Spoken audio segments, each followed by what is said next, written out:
So, Rule 1110, Prosecution of Offense. So, Section 1, Institution of Criminal Action. So, this section states that in offenses outside Metro Manila that has more than 6 years and 1 day, punishment should require preliminary investigation.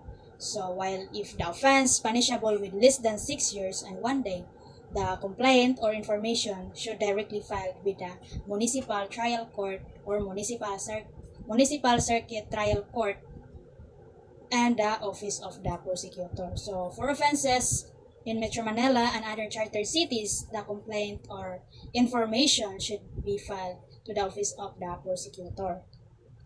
So in section 2 of this rule states that the general requirements of complaint and information shall be in writing. Second is in the name of the people of the Philippines.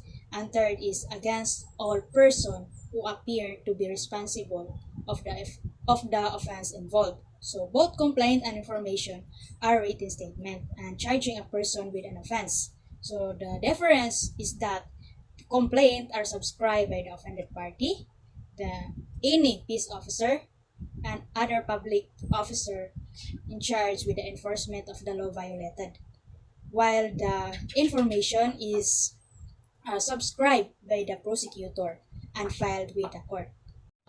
So, who must prosecute criminal action? So, public prosecutor shall prosecute all the criminal actions. That's the general rule. The exemption is that a private prosecutor can also prosecute criminal action. So, in the case of heavy work schedule of the public prosecutor or in the event of lack of public prosecutor. But even though those circumstances are present, private prosecutor can't prosecute the criminal action unless he or she has unwritten authorization by the Chief Prosecution Office and should have the approval of the court. So next is the second paragraph of this section states that the private crimes, adultery and concubinage shall be prosecuted only if the offended spouse will file the complaint or information. And in the third paragraph are offenses of seduction, abduction, and act of lasciviousness. This offense shall only prosecuted if the complaint or information was filed by the offended party, even if she is a minor. So the parents, grandparents, guardian, or the state, or also known as the doctrines of parens patriae. That's when the state initiate the criminal actions in her behalf if she has no known parents, grandparents, or guardian. This right should be exercised of filing successively.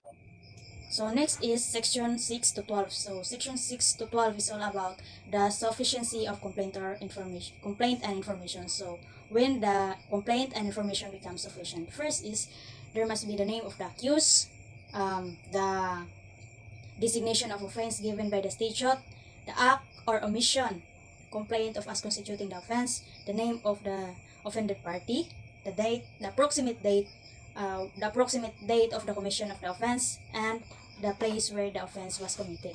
So the approximate date of the offense is not necessary. So unless it is the material ingredients of the offense. So for example, in abortion, bigamy, that is the date is necessary.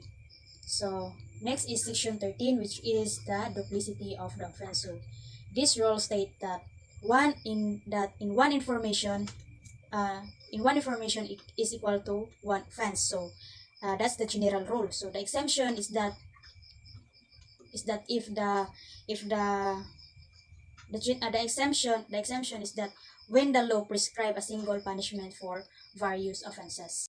So Rule 111, it's all about the prosecution of civil action.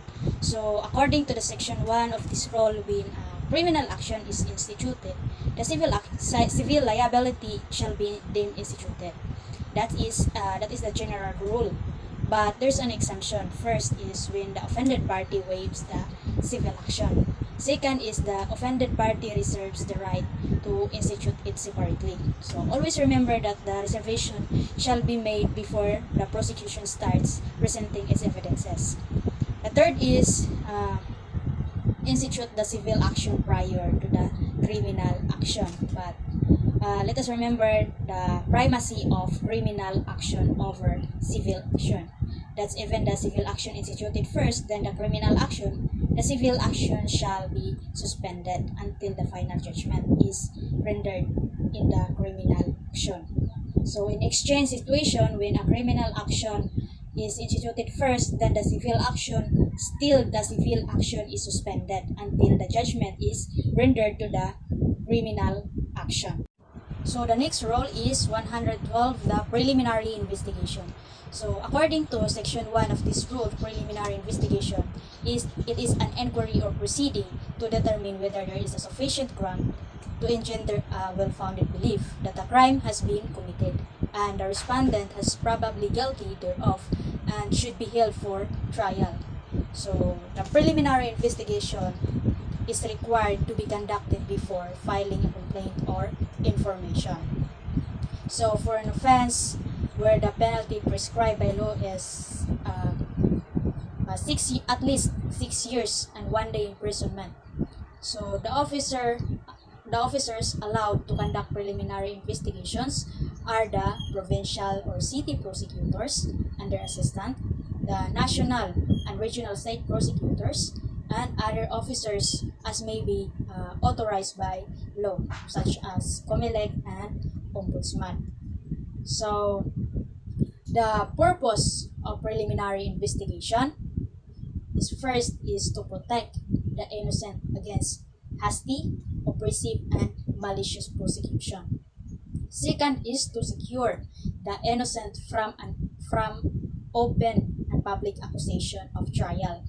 And third is to protect the state from useless and expensive trial. So next is the difference between the what is the difference between the inquest proceeding and the preliminary investigation? So in an inquest proceeding, the person is not yet been arrested and not yet been detained. So there is a regular filing. So what is the purpose? To determine if there is a probable cause. And in preliminary investigation, there is no warrant of arrest yet. So while in this proceeding, the person has already arrested and already detained. So there is a summary in nature. So the purpose is to determine whether there is a valid cause for continued detention. So in this proceeding, there's no need for warrant of arrest because, as what I have said, the person is already arrested and already detained. So now we are on rule 113, which is arrest. So what is arrest? So arrest is taking a person into custody in order that he may be bound to answer for the commission of an offense. So how arrest made? So there are two types on how arrest made. First is the actual restraint of a person to be arrested or by his submission to the custody of a person making the arrest. So it shall be the duty of the officer executing the arrest to arrest the accused and to deliver him to the nearest police station or jail without unnecessary delay. So the warrant to be executed within 10 days from its receipt. So within 10 days, after the expiration of the period, the officer shall make a report to the judge, and in case of his failure to execute the warrant, he shall state the reason. So in section 5 of rule 113, a peace officer or a private person allows to arrest a person without a warrant when it is caught in the act or in flagrante delicto, where the person to be arrested is actually committed, attempting to commit, and has been committed. Next is the hot pursuit or the personal knowledge. So when the offense has just been committed and you had a probable cause to believe this based on your personal knowledge or fact or circumstances that the person to be arrested has committed it. So the third is the escapee prisoner. So the arrest may be made on any day and any time of the day or night. So as an officer has the right to break into the building or enclosure. So the answer is yes, provided that the police officer must identify themselves and announce their purpose before before using the force to enter. So apply first the break and announce doctrine. So Rule 114 is all about bail. So according to Section 1 of this rule, bail is a security given for the release of a person in the custody of law, furnished by a bondsman to guarantee his appearance before any court. So bail may given in a form of corporate surety, property bond, cash deposits, or recognizance. So according to the Section 2 of this rule, all person having an offense can avail bail except those charged with offenses punishable by reclusion perpetua, death penalty, and life imprisonment. So according to Section 4 of this rule, bail is a matter of right when before and after conviction by the municipal trial court, municipal circuit trial court, and the metropolitan trial court, and before conviction by the regional trial court of an offense not punishable by life imprisonment, death penalty, and reclusion perpetua. While according to Section 5 of this rule, bail is a matter of discretion when upon conviction by regional trial court of an offense not punishable by reclusion perpetua, death penalty, and life imprisonment, and also punishable by life imprisonment, death penalty, and reclusion perpetua if the evidence of guilt is not strong. So Rule 115 is all about the right of the accused. So the accused in criminal prosecution have several rights, so including first, presumption of innocence until to presume innocent until proven guilty, or the presumption of innocence. Second is the right to be informed of the nature and cause of the accusation, or the constitutional rights. Third is the right to be present and defend themselves.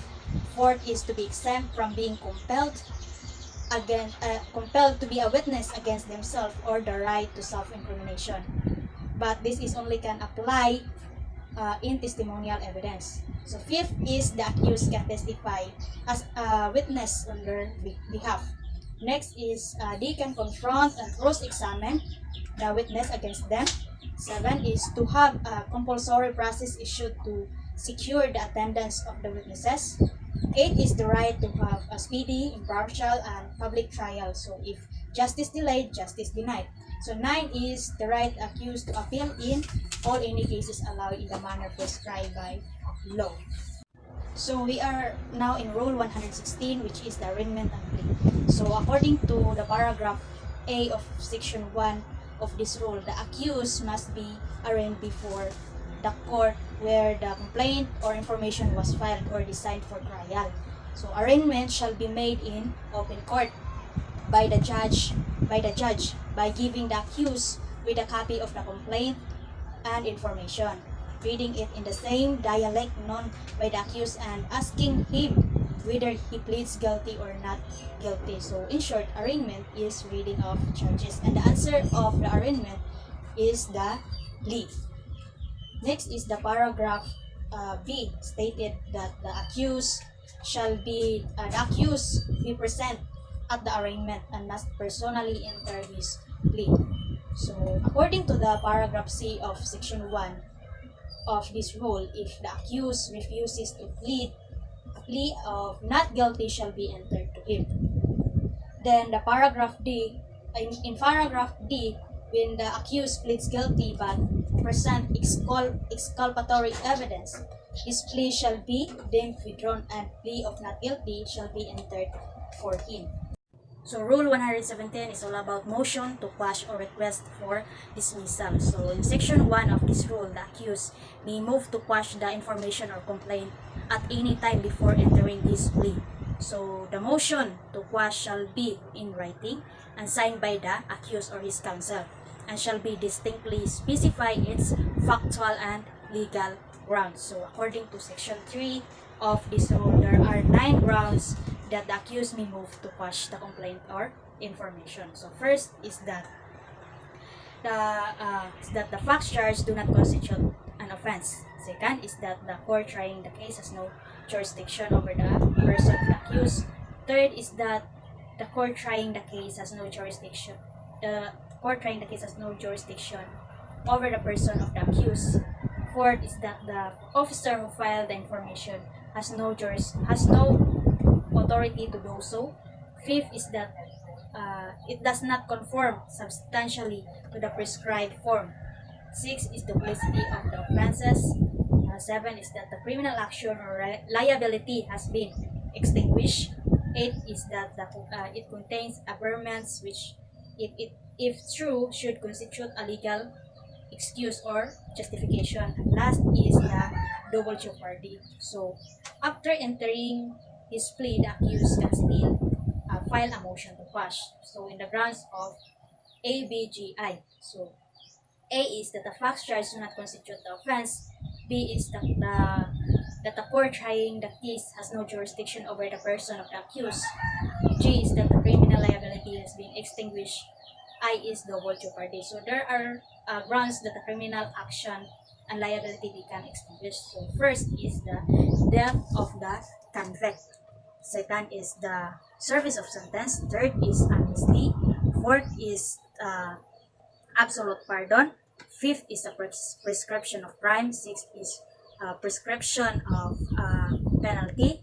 And seven is pardon by the offended party. So we're now on Rule 118, which is the pre-trial. So according to Section 1 of this rule, pre-trial is mandatory in criminal cases. So it is conducted to avoid surprises. So during the pre-trial, both parties will lay down witnesses, because failure to present that on a pre-trial, it could not be admitted during the trial, unless otherwise the reason for that is good cause. And in case there is an objection, it will be raised, and that is the reason why there is a pre-trial. So in pre-trial, there will be plea bargaining, stipulation of facts, marking for identification of evidence, waiver if objection to admissibility of evidence, and modification of the order of trial if the accused admits the charge. So in Section 2, stipulated that all agreement or admission made or entered during the pre-trial conference shall be reduced in writing and signed by the accused and the counsel. Otherwise, they cannot be used against the accused. The non-appearance of the accused and the counsel, the court may impose a proper sanction or penalties. So, Rule 119, which is the trial. So, according to Section 1 of this rule, the time to prepare trial is after the plea of not guilty is entered to the accused. Shall have 15 days to prepare for trial. Then the trial shall commence within 30 days from the receipt of pre-trial order. So in Section 3, the period of delay shall be excluded in computing the time within the delay resulting from other proceedings concerning the accused. So the delay resulting from mental incompetence or physical inability of the accused to stand trial. And if the information is dismissed upon motion of the prosecution. On Section 11, the order trial, which first the prosecution shall present the evidence to prove the charge, then the accused and the defense present rebuttal and rebuttal evidence, then shall be deemed submitted for discussion. Next is Section 17. So in Section 17 is the discharge of accused to be a state witness. So there is no stronger direct evidence. So the prosecutor now will select one of the suspect to be a witness, but he or she should not appear to be the most guilty. So in Section 23, it's about the demurrer of evidence. It was after the prosecution rests its case, the court may dismiss the action on the ground of insufficiency of evidence or lack of evidence. So we're now on Rule 120, which is the judgment. So what is judgment? So according to Section 1 of this rule, judgment is the adjudication by the court that the accused is guilty or not guilty of the offense charged, and the imposition on him of the proper penalty and civil liability. So when the judgment become final. So First is after the lapse of period of perfecting an appeal. Second is when the sentence has been partially or totally served. Third is when the accused has waived in writing his right to appeal, and last is it has applied for probation. Now let's go to the rule 121, the new trial or reconsideration. So according to section 1 of this rule, the time for new trial or reconsideration is any time before the judgment or conviction becomes final. So section 2 is the grounds for new trial. So first is the error of the law. Second is the new and material evidence has been discovered. So rule 122 is the appeal. So according to section 1 of this rule, any party may appeal from judgment or the final order unless the accused will be placed in double jeopardy. So in section 2, so where to appeal. So when from first level court or the MTC, appeal on the RTC. When from RTC, appeal on the Court of Appeal. And when from the Court of Appeals, must appeal on the Supreme Court. Now let's move on to Rule 123, which is the procedure in municipal trial court. So in section 1, which is the uniform procedure, states that the procedure to be observed in Metropolitan Trial Court, Municipal Trial Court, and Municipal Circuit Trial Court shall be the same as the Regional Trial Court, except where a particular provision applies only to either of the said courts, and the criminal cases governed by the revised rule on summary procedure. Next is Rule 124, which is the procedure of Court of Appeals.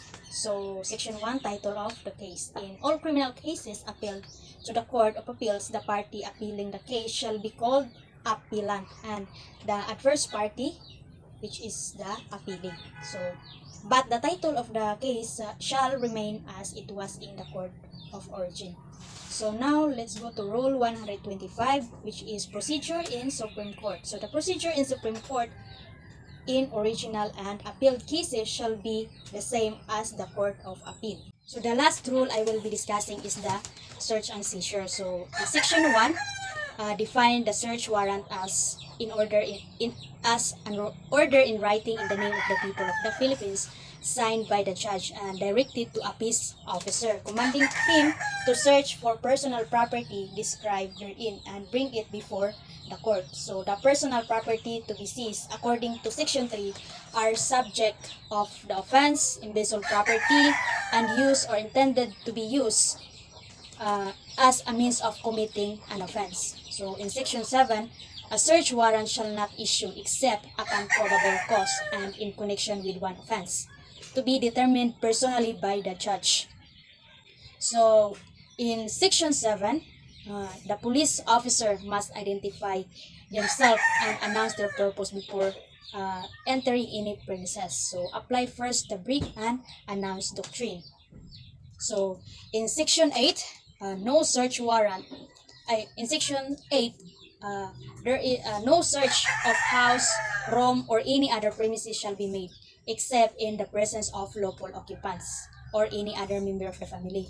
That's the general rule. So of course there's an exemption. So the exemption here is that if there is no lawful occupants or any other member of the family during the search, it is required to have two witnesses of sufficient age and discretion. So and also residing in the same locality. So the warrant must be served in the day unless the affidavit indicates the property is on the person or place, in which case it can be served at any time of the day or night.